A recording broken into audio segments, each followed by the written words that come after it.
Welcome back to the Off ADHD Podcast. This is episode 10. It has been a minute, and I feel like I say that in every single podcast episode, but honestly, it's so hard for me to keep this going with all the things that are going on in my life.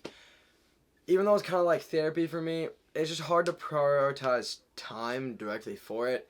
And speaking of prioritizing time, I got COVID, which just made everything so difficult to do. All I wanted to do was film, but I could only edit and work on my website for the clothing, which will be up here. I got stuck in this weird mindset of being too productive and not productive enough because I want to take a break for myself, really, because I haven't had that all year, and I'll get into that later in this podcast.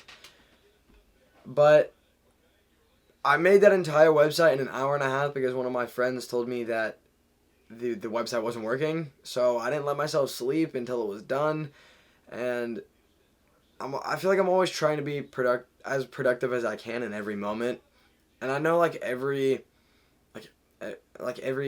entrepreneur style person tries to say that, but for me, I feel like it gets me into trouble a lot, like health issues. I'll get all this acne that I got. That's all stress acne. It's better now because I let myself take a break. But I really didn't want to take the break because I want to keep going. I want to reach my goal, and I'm too ambitious to let that go. And it feels weird for me saying that, but I've been told that by so many people. I don't want to change my values as a person based on of what other people said, but I also don't want to just completely dismiss something and lie to myself about it. In basketball, we're doing this drill called the Lakers layup drill, and it's just hard for me to find the correct rhythm on going too fast and too slow, and this applies to my work life. I either feel like I'm doing too much or I'm not doing enough, and if I'm not going 100% and I'm about to burn myself out, then I don't feel like I'm doing enough. But that's just a shift in perspective that I need to get, and I'm working on it, and I know I can get it because everything that I want is already mine. That's another thing that I worked on a lot when I had COVID was manifestation and speaking things into existence and really, really applying it to my life, because I did it before and I saw it working, but now I'm starting to 10x it. I'm doing more. I'll cover how all this came to be, but going back to the whole website thing, I had one website and it didn't work correctly. I built an entire website in an hour and a half at 12:30 in the morning when I got told that it didn't work correctly. So I stayed up till 2 making the website, and then woke up the next day and just kept working on it because that's all I could do. Other than that, I didn't work much. I kind of just laid in my bed, and this kind of showed me the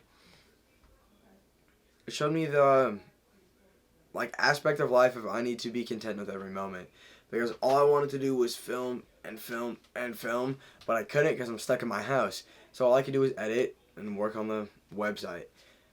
And I wanted to film a video covering my COVID thing, but once again I wanted to give myself a break. So I had about 6 or 7 days of a break of doing literally absolutely nothing besides laying in my bed. But I was still doing productive things for my health. I was still making sure I was eating healthy. Besides the fact that I drank 3 gallons of Arizona tea in 3 days, I feel like I was pretty healthy. Even though I couldn't taste or smell anything, I was still making and eating the same meals I would eat, still trying to get the same amount of nutrients. But I tried to get more protein into my diet because I didn't realize how deprived I was of protein, and then I kind of got addicted to protein pancakes. And I feel like I talk about this in almost every episode of the podcast, but I have the most addictive personality, and this really showed during COVID because I just wanted to work and work and work, but I couldn't let myself. I had to deprive myself of that and condition my brain. But as I did that, I kind of lost one of my values of trying to keep my screen time on my phone to under 3 hours a day, because all I could really do was keep myself entertained. And one of the ways I did that was watching YouTube and Netflix and FaceTiming my friends. and it really threw me through a whirlwind, and it taught me a lot about myself, and it kind of opened my eyes to get back on my shit. Like, realizing what I was doing with all my extra time really showed me what I needed to do.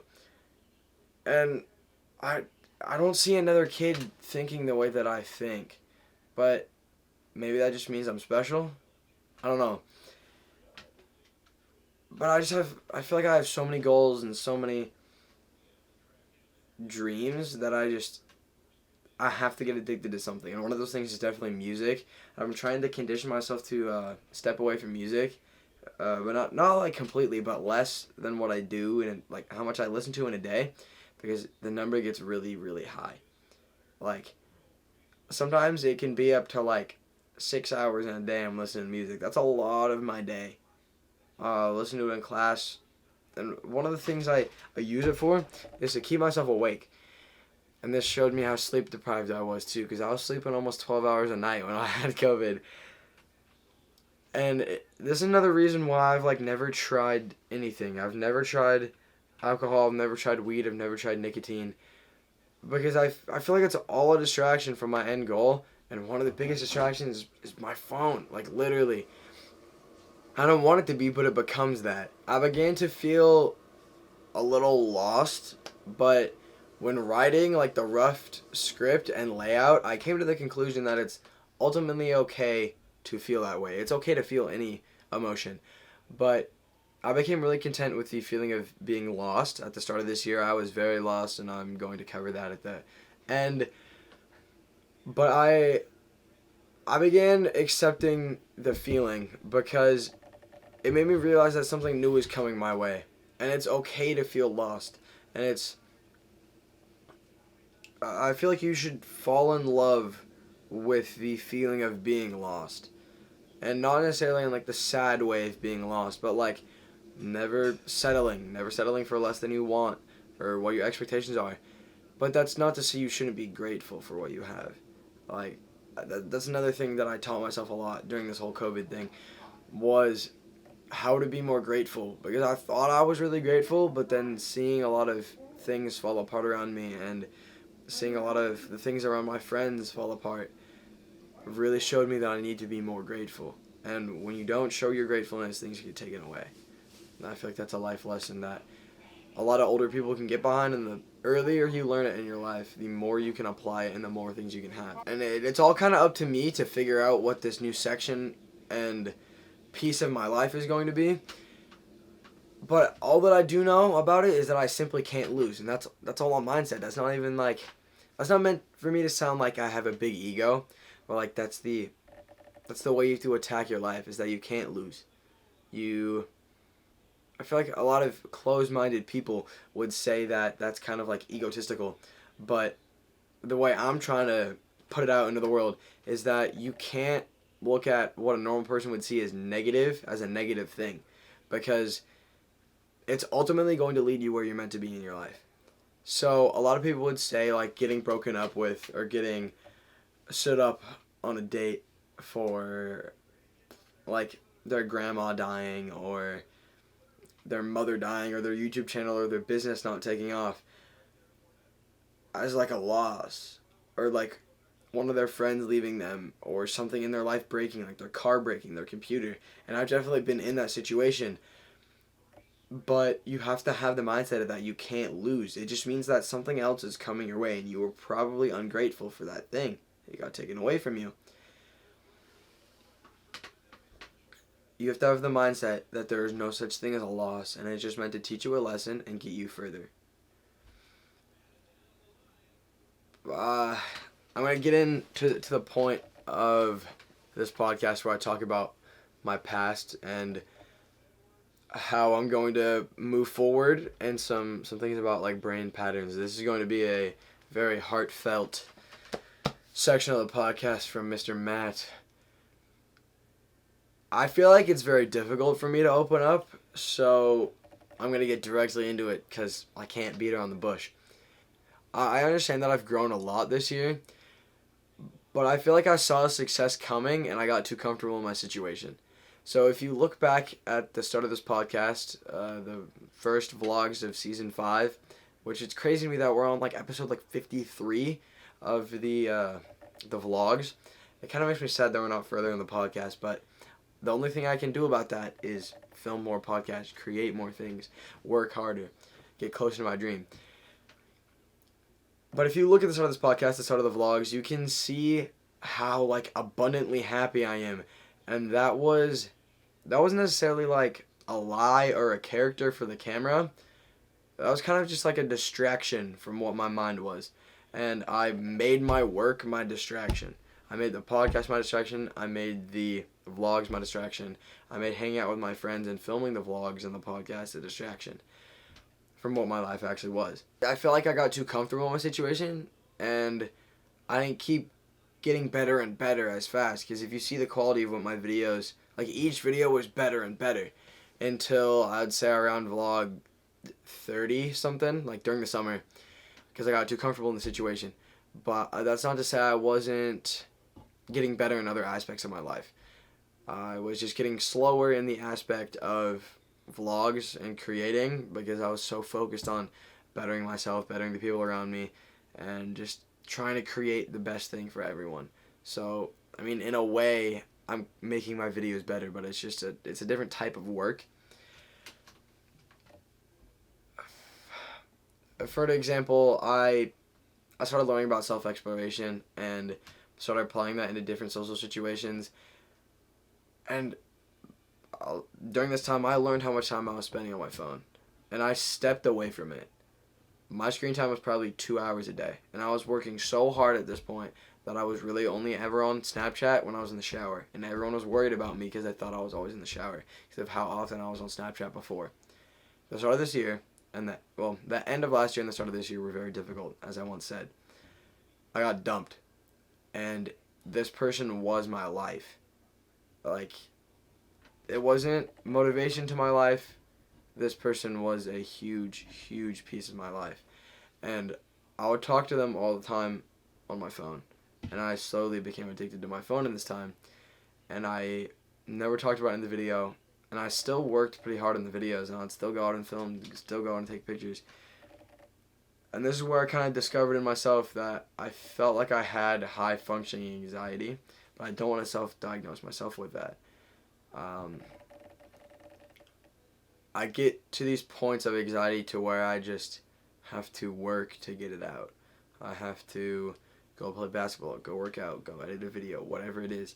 I have to do it to step away, take myself out of the mindset, out of that situation. I've been trying to keep my screen time lower than 3 hours a day, and probably at this time it was around 7 or 8 hours a day, but it's so difficult to keep your screen time under 3 hours a day when there's so many people hitting your line.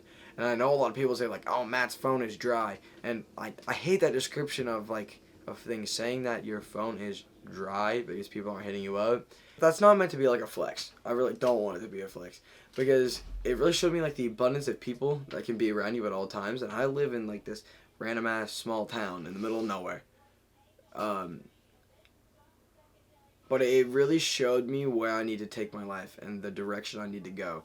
And it really made me think, are all these things I'm doing serving where I am meant to go? Are they pushing me closer to my dream? Are they pushing me closer to my goal and the end idea of my life? And the answer was no. So I cut a lot of people off.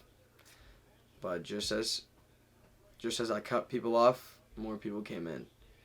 And I've been very content with the people that came in. And as I said, it's very difficult to keep it under 3 hours. But I've been meeting it, or just going slightly above, like 3 hours, 15 minutes, 3 hours, 30 minutes. So, next step is to go even lower than that. And I see the abundance of people as kind of like a downside, because it's the easiest distraction. Our phones and all these apps and stuff are meant to program our brain. And I feel like that's something a lot of people can't see because they're so programmed. When I go to school and I see people, like I walk into a classroom and the entire classroom is like on a phone or a computer, it's like, holy shit, they're doing a good job of programming everyone. And I feel like a lot of people need to wake up from like the Matrix. Like, watch those movies, learn the difference between the red pill and the blue pill. A big inspiration of my life is Alex Sedalik. I believe I talked about him in the last podcast, but he's been talking about this a lot, and it's opened my eyes a lot. And I looked at it before, but I never really fully engulfed myself in it. It really makes me think how much of our lives are just so controlled by school and phones. Like, where did you just have to start questioning everything. That's the first step. Question literally everything. Question your abilities, question other people's abilities, question the way that your mindset is, question other people's mindsets, question where you're learning things from, question there's literally everything. Your work ethic, how it can be better, how it could be worse. Just look at the full aspect of life, and don't be afraid to use your imagination and see what other people would think is unimaginable. Also, don't waste your time Don't waste your time explaining big ideas to small-minded people, because they'll try to shut you down. They'll say it's too big. They'll say your goal or dream is too far out of reach because their imagination is just too small. If you share it with the right people, they will help you manifest it. They will help you get it into existence, try to get it into this world. Be selective of the people that are around you. I don't let a lot of people get really close to me, but there's a lot of people that are around me just from the way my life goes. And this goes into like peer pressure and stuff with what I was talking about before, like addictions. It sounds so cliche, but you are the people you hang out with. You are the sum of the 5 people around you. The 5 people you are around the most. Whether that's your parents or your friends, whoever it is, your peers. You become those people. And I felt like I was around the wrong people when I was with that one girl. But it was just such a positive aspect, and I was so lost mentally that I didn't take myself out of the situation because I was so invested in this person. It became very hard for me to create videos and take photos without the person in my life after she was gone. I became addicted to my phone, and I was always snapping and texting her. It was hard for me to see that part of my life fall and fail.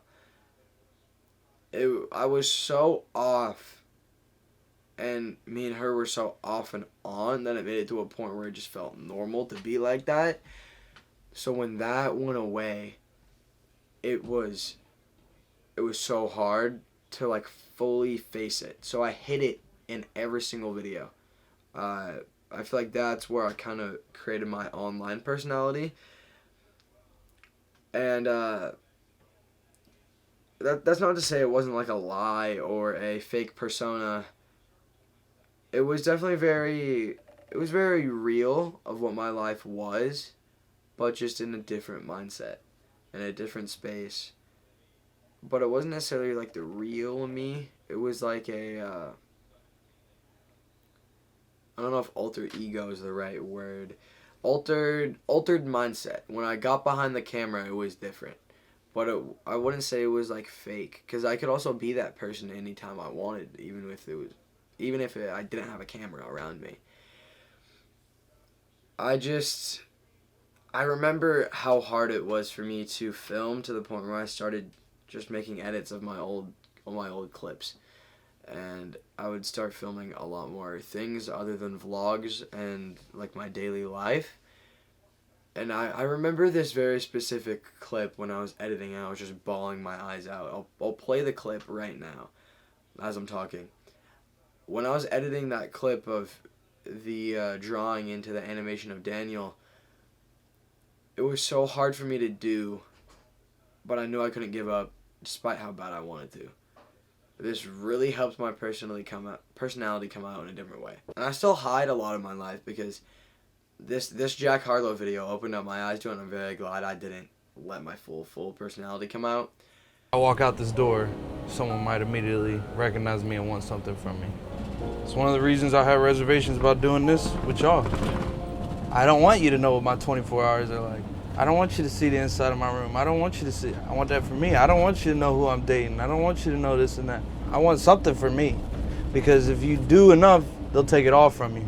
It's all for them if you give them enough. So that's one thing I've learned is cut off some access.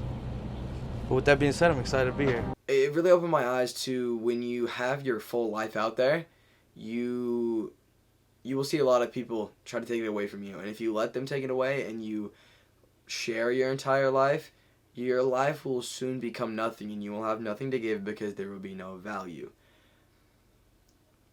I just don't see a point in putting your entire life in one place. But what I do put on the internet is very close to my actual personality.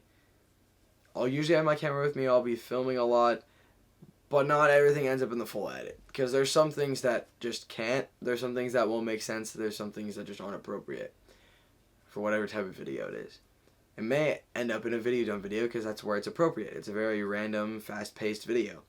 But if I'm trying to make a more slower-paced vlog style where I'm talking a lot, or a podcast, I wouldn't put in a clip like this. He's increative! You piece of shit. Unless I created that reality for myself, like I just did there. A normal vlog is about 2 to 3 hours of footage that I cut down into about 8 minutes. And that one video, Jack Harlow, is a very big inspiration when I'm filming, and I think about it all the time.